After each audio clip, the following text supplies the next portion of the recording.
សួស្តីអ្នកទាំងអស់គ្នាថ្ងៃនេះខ្ញុំមកប្រាប់ពីរបៀបដាក់ logo សម្រាប់អ្នកអត់ទាន់ចេះអាចមើលវីដេអូនេះដល់ចប់បានងាយស្រួលទេសម្រាប់ Android ហើយសម្រាប់អ្នកចេះហើយក៏អត់អីដែរដំបូងយើងចុចចូល club របស់យើងមកហើយយើងចុចចូល custom ហើយយើងស្វែងរកពាក្យថា logo មកហើយយើងចុចពាក្យថា custom logo ហើយគ្នាយើងលុប link ចោលទៅ link ចាស់របស់យើងហ្នឹងបន្ទាប់មកយើងទៅ search ក្នុង Google រក link ណាដែលមាន mix 512x512 ចឹងយើង search មក logo DLS 2K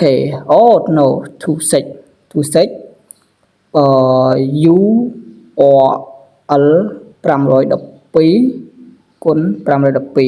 ឥឡូវយើងយកអានេះមកទៅហើយឃើញ clip រៀមត្រិចចឹងក៏យើងក៏យករៀមត្រិចហ្មងដូចគ្នាចុចយក clip រៀមត្រិចមកយើងចុចចូលមកហើយយើងអូសរៀងទៅខោបន្តិចមកយើងឃើញ clip ហើយចឹងយើងដំបូងយើង copy យក logo មុនបន្ទាប់ពីយើង copy ហើយយើងយកទៅដាក់កន្លែងដែលយើងលុបមិញហ្នឹងហើយយើងចុចគ្រីសមកអូខេបាន logo មួយហើយអញ្ចឹងសម្រាប់ logo គឺបានហើយឥឡូវយើងចូលដាក់ខោម្ដងកៅដូចគ្នាចូល kitty មកkit ហើយយើងចុច custom ដូចគ្នា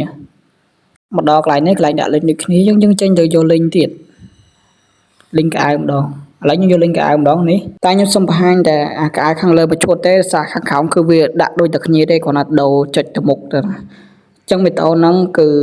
បង្ហាញអ្នកនរគ្នាបានតែប៉ុណ្្នឹងទេ complete ជួយ follow account ខ្ញុំមួយផងហើយជម្រាបលាអ្នកនរគ្នាមានចម្ងល់អីអាចសួរខ្ញុំបានខ្ញុំនឹងប្រាប់នៅពេលក្រោយអូខេបាយបាយ